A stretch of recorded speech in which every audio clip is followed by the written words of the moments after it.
ನಮಸ್ಕಾರ ಸ್ನೇಹಿತರೆ, ಮಿಥುನ ರಾಶಿಯ ಜುಲೈ 2025ನೇ ವರ್ಷದ ಮಾಸ ಭವಿಷ್ಯ ಹೇಗಿದೆ?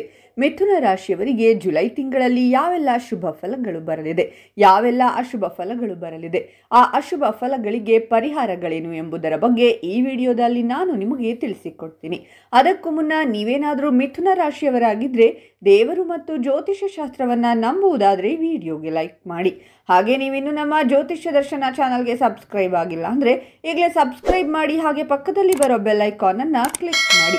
ನಿಮ್ಮ ಸಮಸ್ಯೆಗಳಾದಂತಹ ಸತಿಪತಿ ಕಲಹ, ಪ್ರೀತಿಯಲ್ಲಿ ಮೋಸ, ಭೂಮಿ ವಿಚಾರ, ಕೋರ್ಟ್ ಕೇಸ್, ವ್ಯಾಪಾರ, ಹಣಕಾಸಿನ ತೊಂದರೆ, ಸಾಲಬಾಧೆ, ಸ್ತ್ರೀಯರು, ಗುಪ್ತ ಸಮಸ್ಯೆ, ಹೀಗೆ ಹಲವಾರು ಸಮಸ್ಯೆಗಳಿಗೆ ಶಾಶ್ವತ ಪರಿಹಾರ ಮಾಡಿಕೊಡುತ್ತಾರೆ.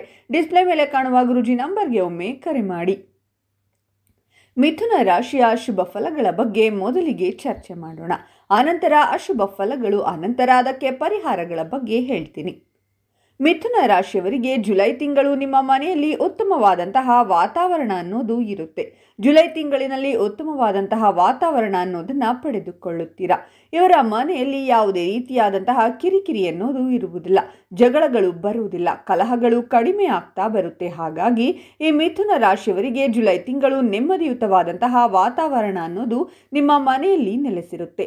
ಹಾಗಾಗಿ ಈ ತಿಂಗಳು ನೀವು ನೆಮ್ಮದಿಯಾಗಿ ಕಳೆಯಬಹುದು. ಇನ್ನು ಗಂಡ ಹೆಂಡತಿ ನಡುವೆ ಪ್ರೀತಿ ಸಾಮರಸ್ಯ ಅನ್ನೋದು ಹೆಚ್ಚಾಗಿರುತ್ತೆ. ನಿಮ್ಮ ಗಂಡ ಮತ್ತು ಹೆಂಡತಿಯ ನಡುವೆ ಅನ್ಯೋನ್ಯತೆ, ಬಾಂಧವ್ಯ, ಪ್ರೀತಿ ಸಾಮರಸ್ಯ ಎಲ್ಲವೂ ಕೂಡ ಹೆಚ್ಚಾಗಿರುತ್ತೆ. ಹಾಗಾಗಿ ಮಿಥುನ ರಾಶಿಯವರ ಗಂಡ ಹೆಂಡತಿ ತುಂಬಾ ಖುಷಿಯಿಂದ ನಿಮ್ಮ ಮನೆಯಲ್ಲಿ ನೆಮ್ಮದಿಯ ಜೀವನವನ್ನ ಕಳೆಯುತ್ತೀರಾ ಅಂತ ಹೇಳಬಹುದು.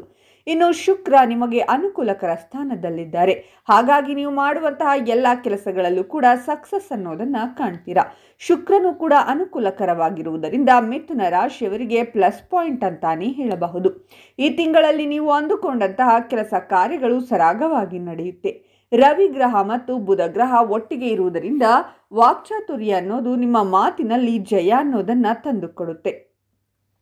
ನೀವು ಮಾತಿನಿಂದಲೇ ನಿಮ್ಮ ಎಲ್ಲ ಕೆಲಸಗಳನ್ನು ಗಿಟ್ಟಿಸಿಕೊಳ್ಳುತ್ತೀರಾ. ನಿಮ್ಮ ಮಾತಿನಿಂದ ನಿಮಗೆ ಜಯ ಸಿಗುತ್ತೆ ಅಂತ ಹೇಳಿದರೆ ತಪ್ಪಾಗಲ್ಲ.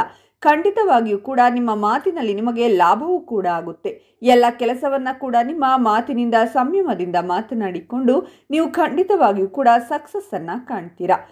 ಕುಜ ಮತ್ತು ಕೇತು ಕೂಡ ಒಟ್ಟಿಗೆ ಇರುವುದರಿಂದ ಸ್ಪೋರ್ಟ್ಸ್ಗೆ ಸಂಬಂಧಪಟ್ಟಂತೆ, ಭೂಮಿಗೆ ಸಂಬಂಧಪಟ್ಟಂತಹ ಕೆಲಸ ಮಾಡುವವರಿಗೆ ತುಂಬಾನೇ ಲಾಭದಾಯಕವಾಗಿರುತ್ತದೆ ಈ ತಿಂಗಳು ಅಂತ ಹೇಳಬಹುದು.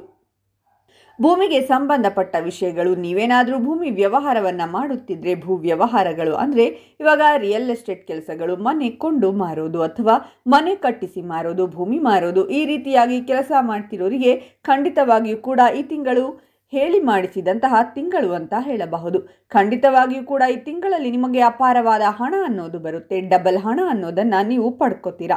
ಜೊತೆಗೆ ಸ್ಪೋರ್ಟ್ಸ್ಗೆ ಸಂಬಂಧಪಟ್ಟಂತವರು ಕೂಡ ಖಂಡಿತವಾಗಿಯೂ ಪ್ರಶಸ್ತಿಗಳನ್ನ ಎಲ್ಲವನ್ನ ಕೂಡ ಪಡೆದುಕೊಳ್ಳುವ ಸಾಧ್ಯತೆ ಇದೆ. ಇನ್ನು ಗುರುವಿನಿಂದ ವಿದೇಶಕ್ಕೆ ಪ್ರಯಾಣದ ಯೋಗ ಕೂಡ ಇದೆ. ಗುರುವಿನಿಂದ ನೀವು ವಿದೇಶದ ಪ್ರಯಾಣದ ಯೋಗ ಕೂಡ ಮಾಡಬಹುದು.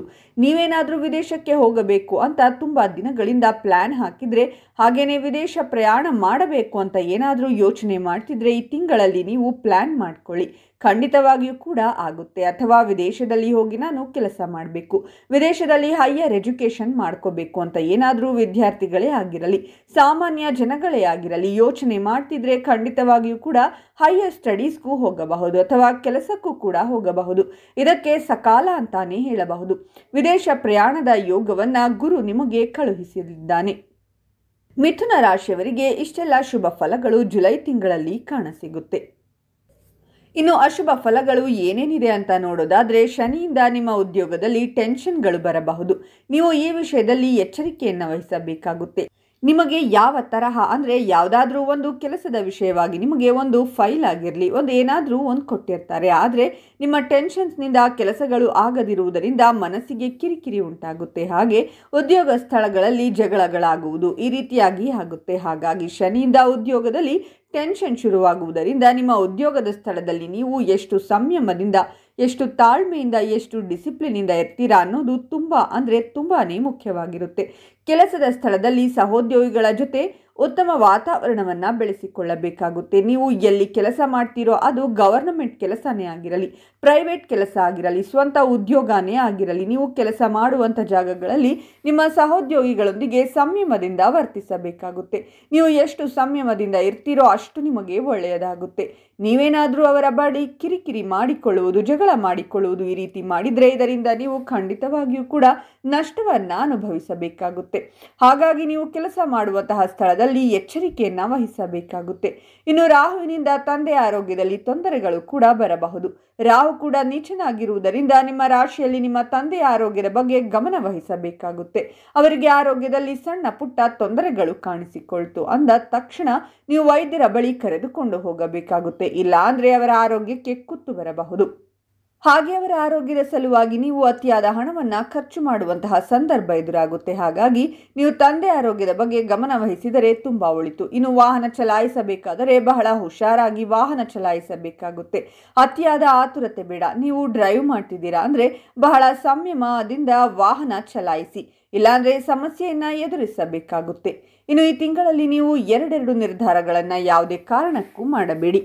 ಇನ್ನು ಈ ಘಟನೆಗಳು 100% ನಡೆಯುತ್ತೆ. ಬಹಳ ಎಚ್ಚರಿಕೆಯಿಂದಿರಿ. ಇನ್ನು ಇಷ್ಟೆಲ್ಲ ಎಚ್ಚರಿಕೆ ವಿಷಯಗಳನ್ನು ಹೇಳಿದ್ದಾಯಿತು. ಪರಿಹಾರಗಳು ಏನೇನು ಮಾಡಬೇಕು ಅಂದರೆ ನವಗ್ರಹ ಪೀಡಾ ಪರಿಹಾರ ಸ್ತೋತ್ರವನ್ನು ನೀವು ಪ್ರತಿನಿತ್ಯ ಪಠನೆ ಮಾಡಿ ಮತ್ತು ಶನೀಶ್ವರನ ದೇವಸ್ಥಾನಕ್ಕೆ ಪ್ರತಿ ಶನಿವಾರ ಎಳ್ಳೆಣ್ಣೆಯನ್ನು ಕೊಡಿ ಅಥವಾ ಎಳ್ಳು ಬತ್ತಿಯನ್ನು ಹಚ್ಚುವುದರಿಂದ ಖಂಡಿತವಾಗಿಯೂ ಕೂಡ ನಿಮಗಿರುವಂತಹ ಅಶುಭ ಫಲಗಳು ಕಡಿಮೆಯಾಗುತ್ತೆ, ಶುಭ ಫಲಗಳು ಹೆಚ್ಚಾಗುತ್ತೆ. ನೋಡಿದ್ರಲ್ಲ ಸ್ನೇಹಿತರೆ, ಜುಲೈ ತಿಂಗಳಲ್ಲಿ ಎಷ್ಟೆಲ್ಲ ಲಾಭ ಇದೆ, ಹಾಗೆ ಏನೆಲ್ಲ ಎಚ್ಚರಿಕೆ ಕ್ರಮವನ್ನು ವಹಿಸಿಕೊಳ್ಳಬೇಕು ಅಂತ. ನಿಮ್ಮದು ಕೂಡ ಮಿಥುನ ರಾಶಿ ಆಗಿದ್ರೆ ಎಲ್ಲರಿಗೂ ಶೇರ್ ಮಾಡಿ, ಹಾಗೆ ಶನಿದೇವ ಅಂತ ಕಾಮೆಂಟ್ ಮಾಡಿ.